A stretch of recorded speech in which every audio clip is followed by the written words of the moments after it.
Welcome to this edition of the Taiwan Outlook. I'm your host, Raymond Wu. Healthcare is a universal concern. For those of us in Taiwan, that is no exception.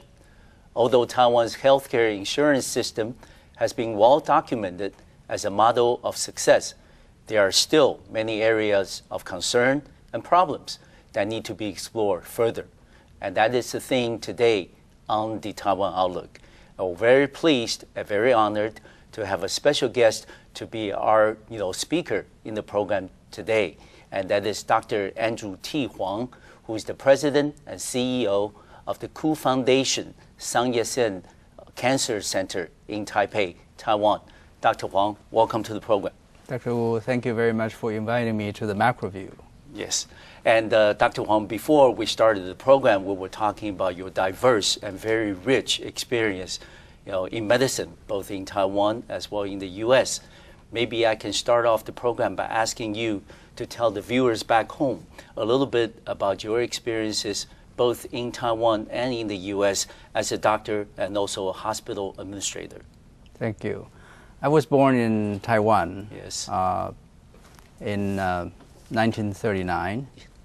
I finished my medical school at the National Taiwan University in 1964. Mm-hmm.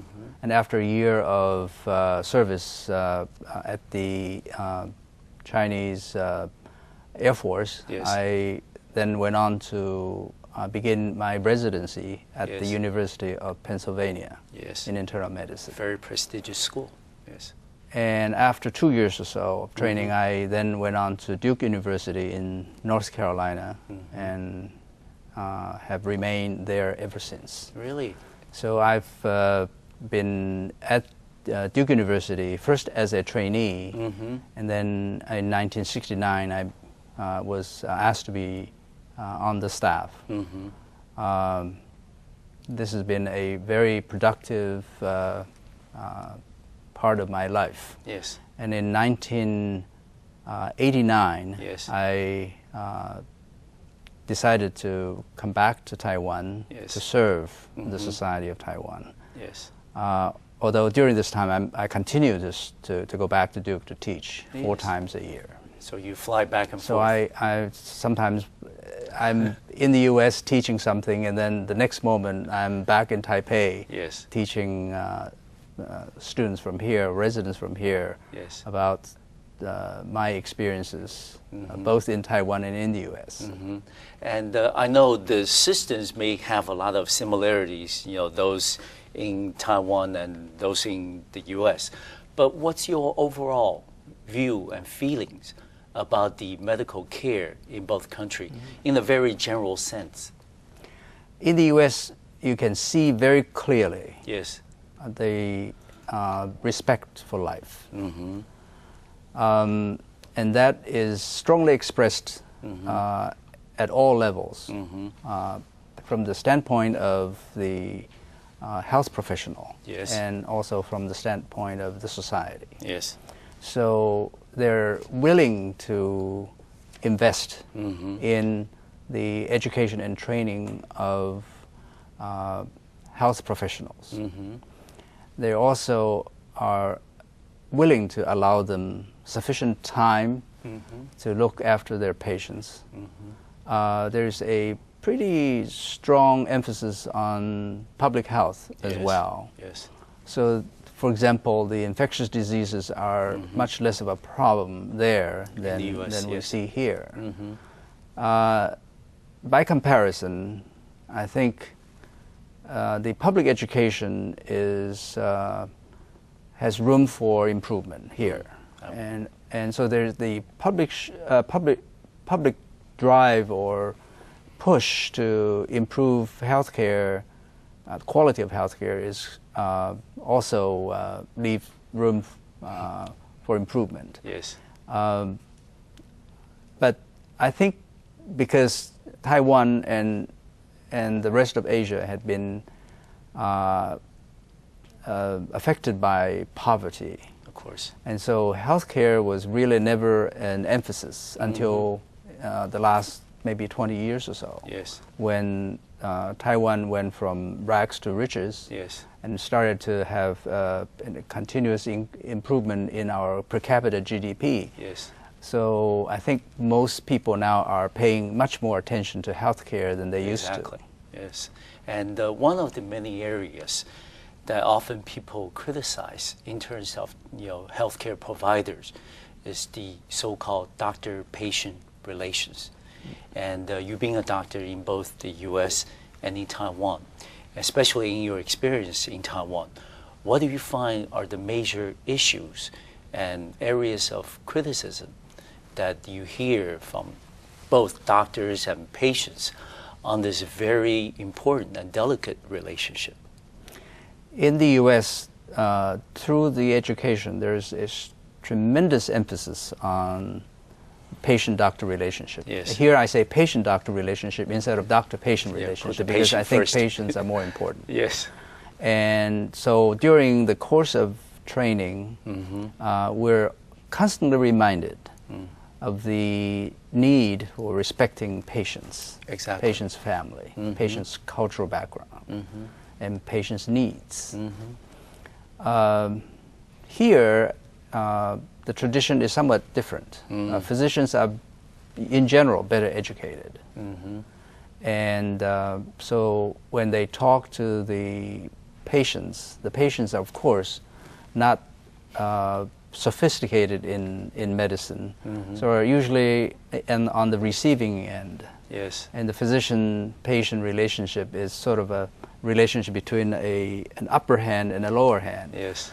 And that hasn't changed very much since I was a student here. Okay. So one of the first things I wanted to do is to change that. Okay. By telling our residents to put more, spend more time and emphasis on the patient's needs. Yeah. Getting to know the patient better. So knowing the patient is actually the first step toward any kind of healthcare delivery. And do you think that today's medical students in Taiwan and also the residents have realized that it's more important to be paying more attention to the needs of the patients and their families, and also become more compassionate in their delivery of medical care? Is that being awareness? I think they are confused. Really? While we emphasize patient-doctor relationship, yes, we wanted them to be compassionate, yes, to be kind, yes, to be always aware of their the asymmetry of understanding of health affairs. Of medicine. Yes. They are confronted by just the opposite, that their senior physicians are seeing large number of patients in a short period of time. So each patient is given only a few minutes That's right. of care. And when they see this, they say, well, how can you relate to your patient well if you spend only less than 5 minutes per patient? And so they are confused. They don't know whether the senior physicians are practicing the way they preach. And I think this is the reason why they're all confused. Yes. And so on the one hand, they feel very strongly that the physician's job is to take care of patients. On the other hand, they see senior physicians doing just the opposite. Okay. So the society has to change. Yes. The culture has to change, and before we can see a respectful life and respect for patients' needs.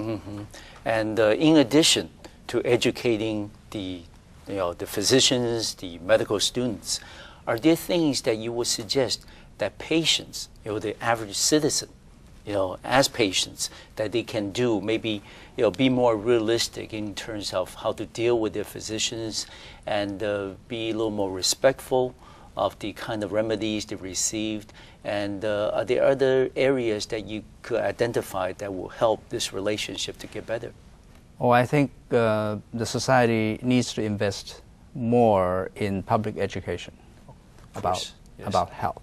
Okay. Our children grew up being taught where the organs are and what they're when they become ill, Yes. what they ought to do. Yeah. And so this starts at age 3. Yes. Very young. Yes. Very young. And here, even at the PhD level in Taiwan, most PhDs don't know enough about their health. So there's a tremendous discrepancy. So I think there's a dire need of our society to invest in public education about health. And how do you do that? I think the government has to start. Okay. And instead of just relying on not-for-profit organizations to do the job. In the U.S., of course, many of these not-for-profit organizations exist. Yes. And they do really beautiful jobs. But here we have very few of them, and they are not, well endowed. Yes. So we really need to get the government to start, to have a kickstart, so that others will then follow. Yeah. And I feel the education of health professionals, while very important, the education of the public, of the citizens, perhaps at this point in time, is even more important. Yeah, I would tend to agree because, like you said, when we were little, we were taught that if any small problems that we have in terms of feelings or health, then the first thing we do is go to see a doctor, even if it's just common cold. But that's a very wrong concept, isn't it? Right. Yeah. Well, we need to know enough about our health. Yes. So that we can contribute and participate in the care of ourselves, rather than being told what to do. Yes. We actually, it's our health that matters. Yes, it's not physician's exactly. health. So when you meet with charlatans, you know that he is a charlatan, and you don't really need to listen to him too seriously. Public education in the U.S., on the other hand, is extremely good. Yes. So, patients who come to you with online material, database to discuss with you about how their illness ought to be managed. Yes. We see this here now. Yes. Starting to see just beginning, that. right? Yeah. And I think that's good, Yeah. but we ought to encourage that. And also, I use email to discuss with my patients. Yes. Because that's a very effective way, especially when you're abroad. Yeah. And sometimes they can't get hold of you by phone. Yeah. But email will get to you. Yeah.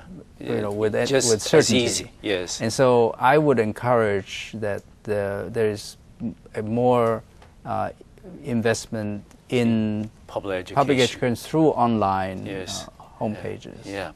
One thing, like I said at the beginning, is that Taiwan's universal health insurance system has been well documented as a success. But is it really a success, or is there's a lot of room for improvement still?